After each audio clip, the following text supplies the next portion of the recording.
parlais de Baltic tout à l'heure, qui a sorti son nouveau chrono à l'occasion du Tour Auto 2025. Si on se focus 15 secondes, les amis, avant de continuer sur sa collection, sur les 3 Baltics qu'il a vendus, n'était-elle pas trop épaisse?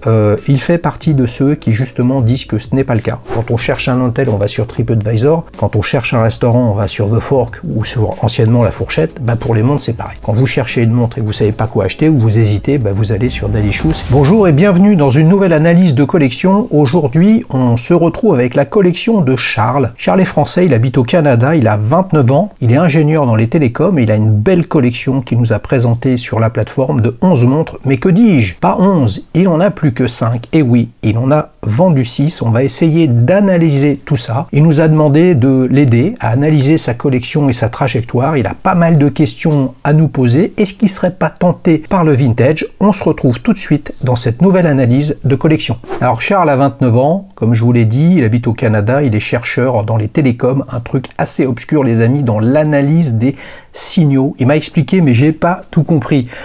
C'est un acheteur qui achète plutôt dans le neuf, en boutique ou à distance ou à Kickstarter. Donc de toute façon c'est assez hétéroclite, compulsif, je vous l'ai dit, il a acheté beaucoup de montres de façon impulsive et semble-t-il il en regrette quelques-unes, c'est pour ça qu'il les a vendues. Il a un poignet de 17,5 cm, on va dire un poignet standard, ni de poulet, ni de Thanos, vous le savez les amis. Il est plutôt à se poser des questions maintenant pour progresser, à essayer d'être un petit peu plus réfléchi. Alors sa collection, vous pouvez la découvrir sur la plateforme. Il a déposé 11 avis sur ses montres, mais il n'en a plus 11, il n'en a plus que 5 que l'on peut découvrir ici. Il a gardé la Rolex Datejust, la Baltic Hermetic Tourer, la Hanard 417 Flyback, la Tudor Black Bay Pro et la Longines Titan. On viendra tout à l'heure sur celle qu'il a vendue.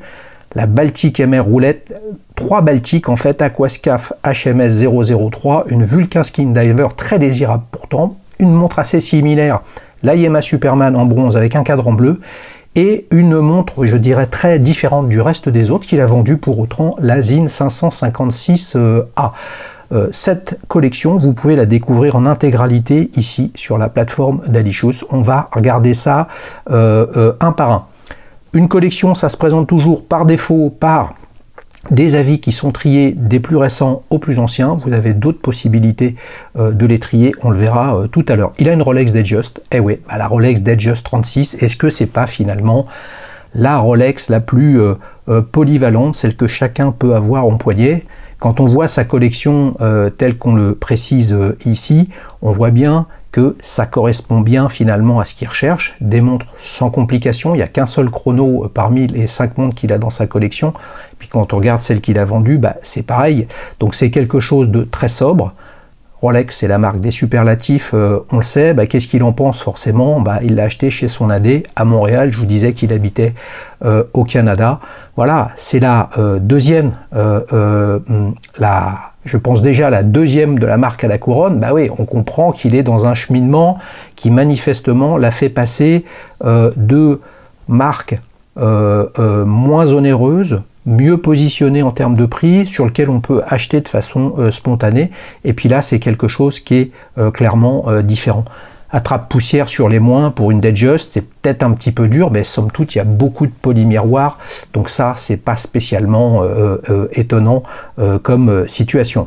Je prends 30 secondes durant cet épisode pour me présenter. Je suis Xavier, le fondateur de Daily Shoes. Daily Shoes, c'est la chaîne de l'émotion pour s'éduquer à l'horlogerie et la première plateforme d'avis clients sur les montres. Avec des milliers d'avis authentiques sur plus de 400 marques et 1200 modèles, d'autres collectionneurs t'aident à faire le bon choix. Avec des évaluations, des classements, des photos, tout ce qu'il te faut pour toi aussi trouver la montre qui te ressemble. Ton avis a de l'importance, comme ceux de Charles. Ils permettent à d'autres collectionneurs, des futurs clients, de trouver la montre qui va les séduire et qui saura les accompagner dans le temps. Je compte sur toi.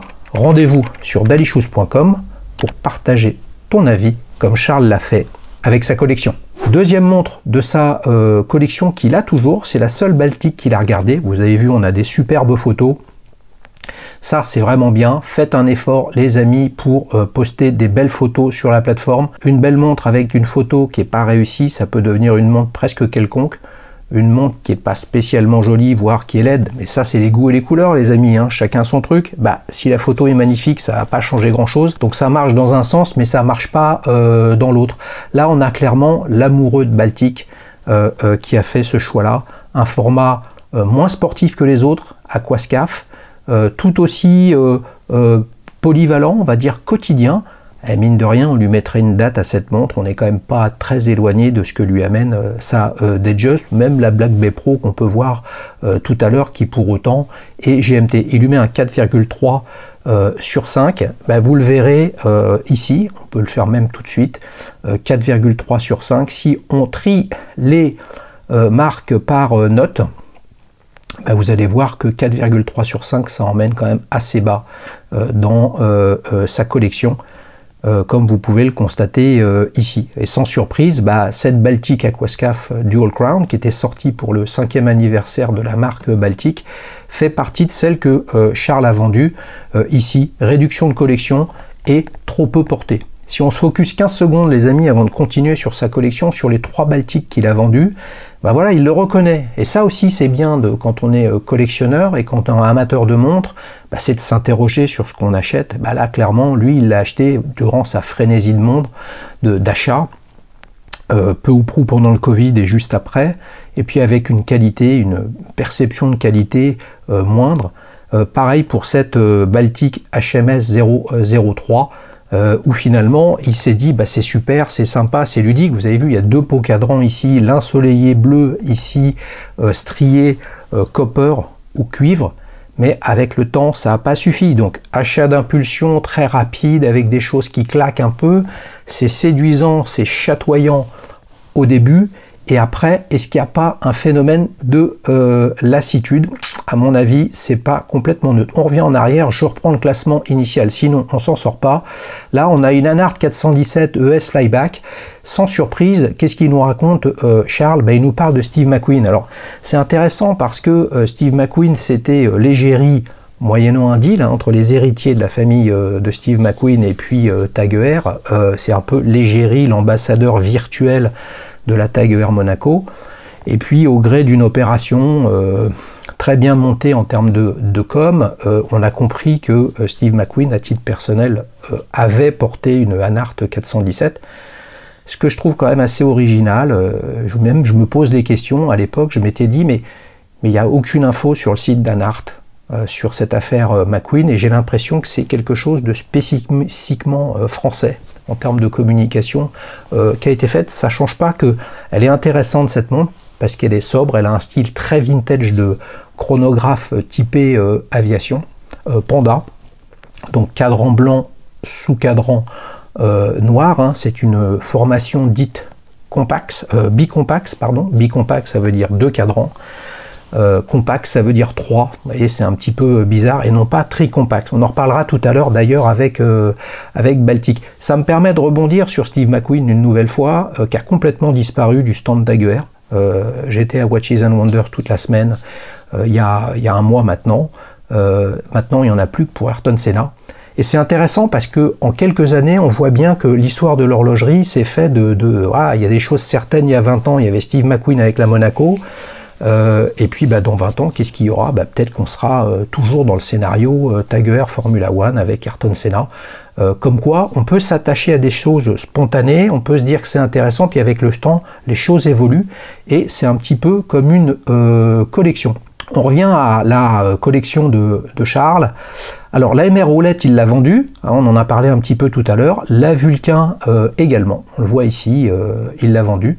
Vulcain, c'est une superbe trajectoire, hein. C'est une marque moribonde, une belle endormie qui a été relancée par Guillaume Lédet et son équipe comme Nevada Grenchen. Il y a de belles séries limitées. La marque est en train de décliner cette Vulcain Skin Diver dans tous les coloris, cadran violet ou parme, cadran vert avec Okara, etc. Là, vous pouvez le voir, si je clique ici, on a grandi la photo, toujours des belles photos, et puis là, Charles en a mis sous toutes ses formes, avec des cadrans un peu dans tous les sens. On voit que c'est quelqu'un qui aime changer le look de sa montre. Là, on a un bracelet grain de riz. Là, on a un bracelet Avelemen, marque française. Je les salue à l'occasion. Ils seront d'ailleurs au salon Timefest à Bordeaux si vous voulez aller les voir. Ce sont des bracelets en toile de bateau des amis de Bretagne. Alors, pourquoi il l'a vendu, celle-ci? On va regarder juste là. Il l'a vendu réduction de collection et car trop de coloris sortis après. Bah voilà, c'est-à-dire qu'à un moment ou un autre, l'achat d'impulsion veut dire peut-être manque de réflexion et on ne se rend pas trop compte que, ou parce qu'à l'époque c'était le cas, derrière il va y en avoir dans tous les sens. Et j'ai l'impression que Charles, malgré ses 29 ans, il progresse, il n'a peut-être pas envie d'avoir les mêmes montres que tout le monde. Je continue dans sa collection.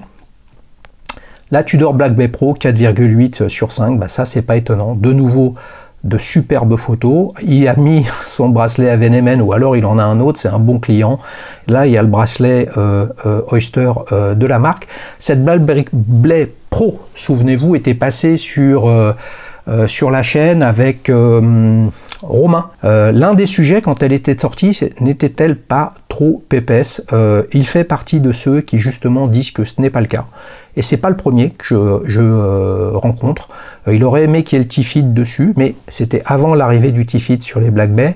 C'est une montre qui est un petit format qui ressemble, on va pas se leurrer, en tout cas qui va se projeter sur le design historique de la Frexion, la première Rolex Explorer 2, mais à des prix bien moindres. À noter, depuis le moment où Charles a déposé cet avis, le 25 décembre 2023, est-ce que c'était un cadeau de Noël? Ça, il ne me l'a pas dit. Puis il a mis à jour son avis. À chaque fois que vous rajoutez une photo, eh bien tout simplement, votre avis remonte dans la timeline qui est juste ici, où vous pouvez voir tous les nouveaux avis qui sont arrivés sur la plateforme. Ça fonctionne comme un, j'ai pas appuyé évidemment, ça fonctionne comme un Instagram ou un feed d'un réseau social. Moi je me suis connecté avec mon compte. Moi je la trouve pas mal cette Tudor Black Bay Pro, donc je peux la liker. Évidemment, un like de plus, ça fait des vues de plus, ça fait des likes. C'est une façon de remercier Charles d'avoir partagé son avis et ses belles photos. Peut-être que ça va vous donner des idées. Elle est sortie en cadran blanc. J'ai eu une chance pas possible, j'ai croisé un abonné de la chaîne, Virgile, en Normandie il y a quelques temps. S'il regarde cette vidéo, je te salue Virgile, on s'est fait des petites photos ensemble. Elle est vraiment très sympa, cette Black Bay Pro cadran blanc. Oui, on est toujours dans la veine Tudor qui vient sur Rolex, etc. etc. Franchement, c'est séduisant, c'est pas si cher que ça. Puis après, si c'est votre cam, les amis, tant mieux. Manifestement, c'est la cam de Charles. Je suis sur son avis. Pour revenir à sa collection, je peux recliquer ici sur voir sa collection et j'ai le classement par défaut qui vient sur l'avis le plus récent. On continue, on arrive sur la Longines Spirit. Là, la Longines Spirit, c'est une de ses montres qu'il a conservées, une de ses préférées. Toujours beaucoup de couleurs, belles photos. Un sacré Charles, quand même très très impliqué sur la plateforme. Je te remercie beaucoup. Il aime beaucoup cette montre. Voilà, le niveau de finition est impeccable et rivalise avec ses concurrents à ce créneau de prix. Et oui, je te regarde, Tudor. Bah oui, très clairement. Même si on a des index qui sont différents par rapport à une Tudor Black Bay, dans ce segment de prix à 3500 €, 3000, 3005, la Longines est un peu moins chère. La Tudor est un peu plus chère, très déclinée aussi, mais cette Longines Spirit existe en GMT, elle existe en chrono, etc., etc. Là, on est sur deux produits à des niveaux de finition qui sont intéressants pour deux marques qui sont dans le milieu du haut de gamme de l'horlogerie suisse. En tout cas, c'est une montre qu'il a conservée dans sa collection. Alors, vous voyez, ces 5 montres qu'il conserve, il y a une Rolex, une Anart, une Tudor, une Longines et une Baltic. Sur celle qu'il a vendue, eh bien, il y a 3 Baltic, Vulcain, Yema, une Zin. Donc, on voit clairement, Charles, que tu es en train de shifter de montres que tu pouvais t'offrir. N'oublions pas, les amis, même une montre à 1000 balles, c'est énormément d'argent pour beaucoup de gens. Donc, il faut essayer de raison garder. Il faut rester sur la passion, mais ne pas oublier que ça reste quand même très, très cher. Mais tu es en train de passer petit à petit d'une collection avec des marques, non pas d'entrée de gamme, parce que le terme n'est pas le bon, mais avec des points de prix plutôt inférieur à 1000 € ou légèrement supérieur à 1000 € vers 1500 € par exemple. Je parlais de Baltic tout à l'heure qui a sorti son nouveau chrono à l'occasion du Tour Auto 2025 qui est en train de se bonifier, Scalograph il s'appelle, et non plus Tricompax, avec clairement des index différents, un cadran dit Big Eye, c'est-à-dire un petit sous-cadran et un gros sous-cadran pour un chronographe, quelque chose d'assez séduisant. Je crois que dans les questions que tu me poses, Charles, tu me demandes quelle est ta définition d'une micromarque et qu'est-ce qui fait, quels sont les moyens d'une marque de passer de ce statut. Ce statut, d'abord, c'est pas les marques qui se nomment micromarque. Je sais pas si Baltic a envie d'être perçu comme ça. Je crois qu'une micromarque, à un moment ou un autre, c'est des gens qui débutent, c'est plutôt des gens qui n'ont pas d'actifs, c'est-à-dire pas de brevets, pas de machines, plutôt une équipe de passionnés, donc pas forcément avec de designers, d'horlogers ou d'un industriel. Voilà, donc c'est plutôt des gens qui ont des idées et qui, grâce aux centaines, aux milliers de prestataires qui sont de moins en moins, on va dire, difficiles à trouver, ils peuvent tenter leur chance de créer, de commercialiser une montre sur Kickstarter ou non. Voilà un peu comment ça démarre une micromarque, puis c'est une affaire de communauté aussi. Pour lancer une marque sur Kickstarter, il faut monter une communauté en amont. Qu'est-ce qui fait qu'on devient marque? Voilà, on ne naît pas au sens net, mais qu'on le devient, c'est qu'à un moment ou un autre, et je prendrai juste cet exemple-là pour toi, Charles, et puis pour vous tous, et qu'est-ce que vous en pensez? Dites-le en commentaire. C'est qu'à un moment ou un autre, tu deviens marque lorsqu'il y a des éléments de tes produits qui font que tu deviens identifiable et reconnaissable et qu'on ne peut pas te rater. Les codes de la marque. Qu'est-ce qui fait qu'on te reconnaît? L'un des codes de Rolex, c'est sa couronne, c'est son cyclope, c'est son bracelet Oyster qui est passé à un terme générique. C'est comme le Frigidaire. Vous voyez, je fais exprès de prendre ce comparatif dans deux univers qui n'ont rien à voir, mais ils sont tellement forts qu'ils ont réussi à faire ça. Mais ils ont réussi à faire ça de 1906 à 2025, mais réellement de 1950 à 2000. C'est 50 ans. Donc en fait, il faut avant tout travailler constamment, proposer des choses nouvelles, construire une identité qui est forte et qui est reconnaissable, et puis pas s'endormir non plus sur ses lauriers. On reviendra à ces différentes questions. Je voudrais qu'on finisse sur la collection de Charles. Je me suis posé la question laquelle me plaisait le plus quand je les regarde toutes. Et je crois que c'est la Zine 556 qui est ici. D'ailleurs, je vais lui mettre un petit like. Combien il a mis de photos? Il en a mis 8, c'est bien. Mais maintenant, il ne peut plus en faire. Il l'a vendu. Et oui, petit rappel, pour que vous puissiez poster un avis sur votre montre, il faut que vous ayez votre montre avec vous. Alors, vous pouvez rajouter des photos quand bien même vous l'avez vendu, mais vous rajoutez des photos sur un avis qui a déjà été déposé. Et un avis, pour le déposer, il faut que vous publiez, enfin, vous nous envoyez dans le processus une photo avec votre montre qui est réglée à une heure, qui est tirée aléatoire au moment où vous la publiez. Pour nous, ça nous permet, pas qu'avec ça, mais de vérifier que la montre est bien en votre possession au moment où vous partagez votre avis. Puisque le sujet de Daily Shoes, c'est pas de dire si vous aimez ou pas la montre du voisin, c'est de nous expliquer pourquoi et comment vous aimez celle que vous achetez. C'est comme ça qu'on peut inspirer les autres. Voilà, quand on cherche un hôtel, on va sur TripAdvisor. Quand on cherche un restaurant, on va sur The Fork ou sur anciennement La Fourchette. Pour les montres, c'est pareil. Quand vous cherchez une montre et que vous ne savez pas quoi acheter ou vous hésitez, vous allez sur Daily Shoes et là vous pouvez vous inspirer des avis des autres clients. Moi, c'est une montre que j'aime bien, cette Zine 556. Je salue à l'occasion Jérémy de la chaîne Parlons Montre, qui était venu présenter la version RS, un Red Second, où on voit, là avec ma souris, vous pouvez, il y a l'aiguille des secondes qui est rouge. D'ailleurs, Jérémy fait partie des co-organisateurs du salon TimeFest, qui a lieu le 17 et 18 mai à Bordeaux, les amis. C'était fantastique l'année dernière. J'y retourne cette année, j'y retourne pour les 2 jours, le samedi et dimanche, et le vendredi soir, comme l'année dernière, j'organise un meet-up avec la communauté Daily Shoes, les membres de la plateforme, les abonnés de la chaîne. Je vous mettrai le lien en description si vous voulez participer à cet événement. Il faut absolument être inscrit parce qu'on va être nombreux et on a besoin de dimensionner Le lieu sera probablement un bar ou un restaurant où on va se retrouver.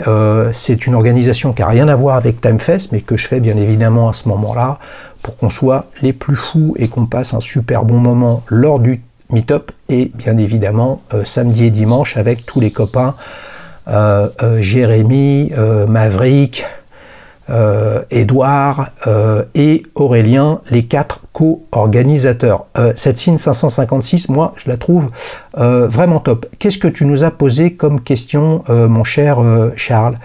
À tarif identique, que penses-tu de l'achat d'une vintage d'une année précise en moins bon état par rapport à une autre en meilleur état d'une année différente? Ouh, bah moi j'ai envie de te dire, si ton objectif c'est d'acheter une montre de ton année de naissance, l'état a pas beaucoup d'importance.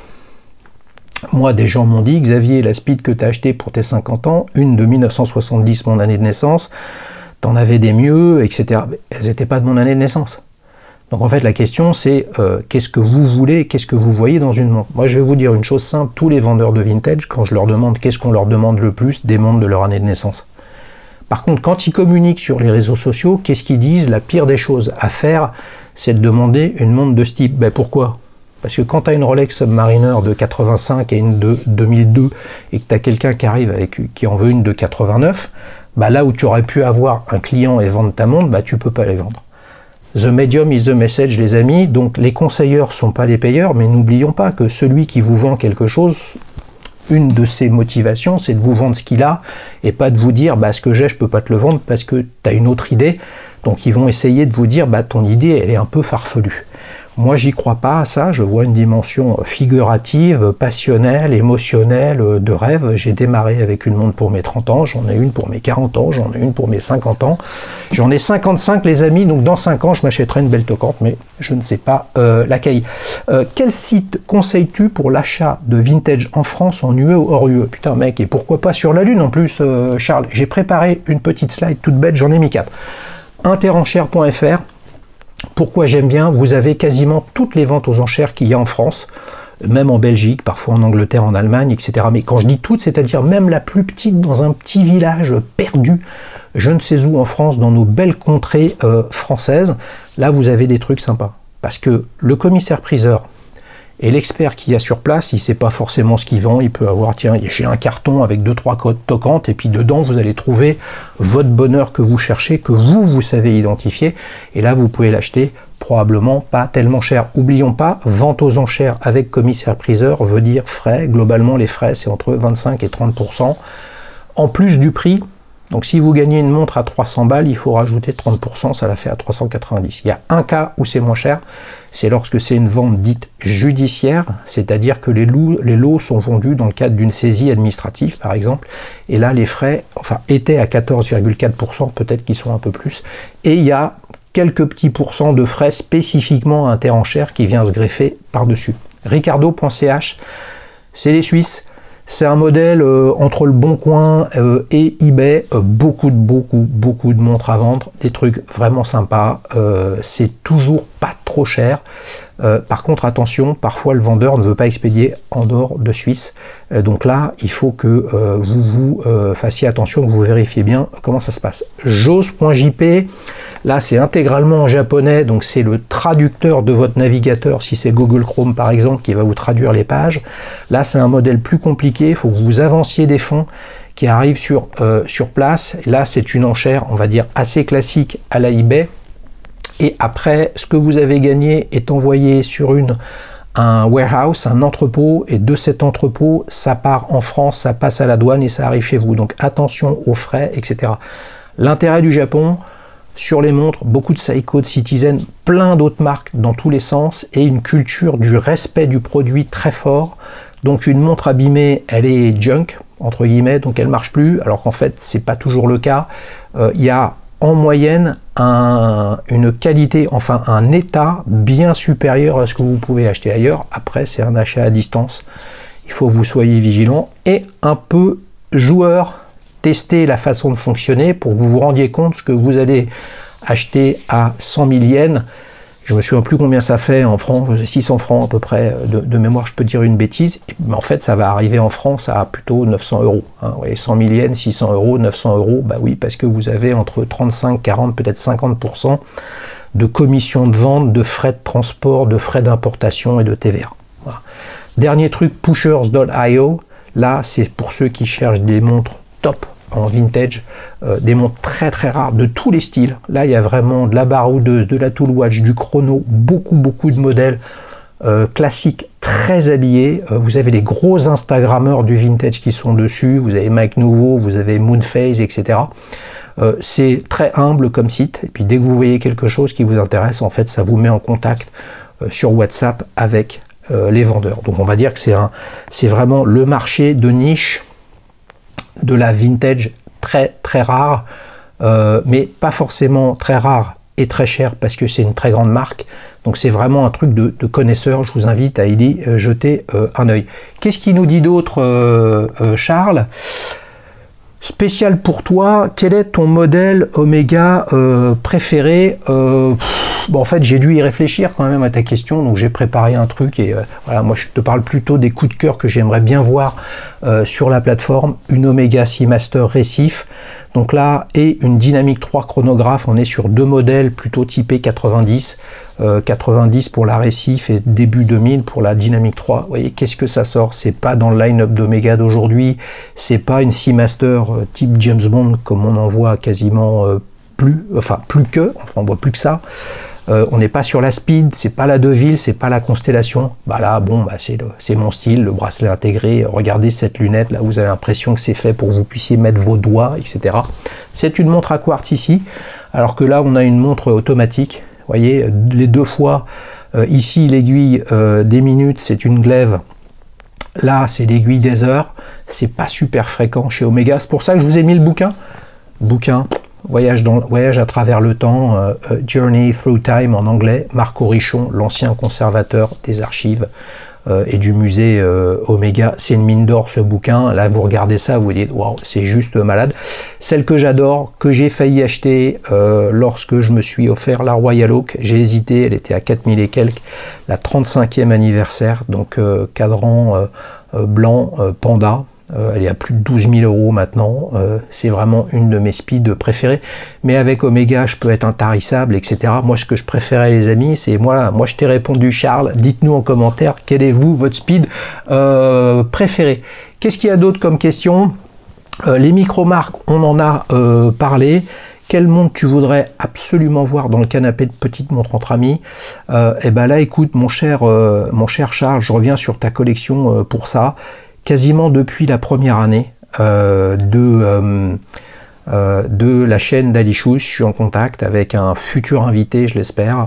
On a calé 2 fois des créneaux, puis finalement ça s'est pas fait, avec une Richard Mille rectangulaire, la plus simple de toutes, la moins Richard Millesque. C'est un énorme collectionneur de toutes marques, dans tous les sens, etc.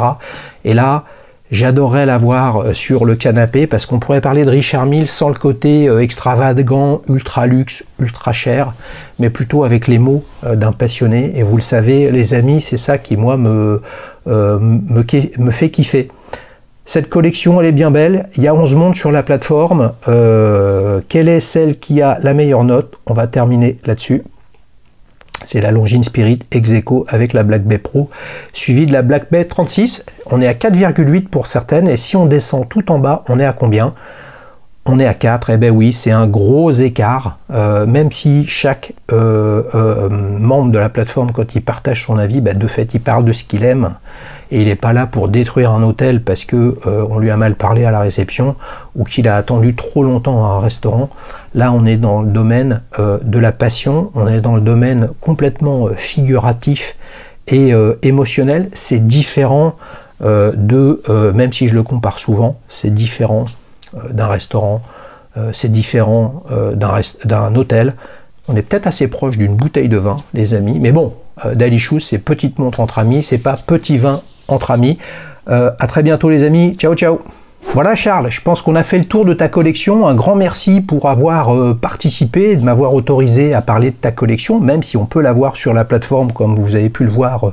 Les amis, je pense qu'on a fait le tour. On a compris que tu étais passé d'un acheteur compulsif à quelqu'un de plus réfléchi. Tu as un beau projet sur 2026-2027, j'espère que ça t'a aidé et que tous les commentaires que les abonnés vont pouvoir mettre t'aideront également pour trouver ce que tu souhaites. Les amis, vous le savez, c'est la chaîne de la passion. L'objectif, c'est d'essayer collectivement de devenir des collectionneurs plus épanouis. Si vous voulez découvrir d'autres collections, bien évidemment, rendez-vous sur dailychoose.com, la première plateforme d'avis clients. Si vous voulez que je fasse l'analyse de votre collection, rendez-vous en description, il y a un lien, vous allez arriver sur un formulaire à me communiquer les différentes informations dont j'ai besoin. Le préalable, c'est que vous ayez déposé au moins 4 avis sur la plateforme de façon à ce que la fonction collection soit activée et que chacun puisse l'observer. Les amis, merci beaucoup. Je vous dis à très bientôt pour de plus belles aventures sur la chaîne Daily Shoes.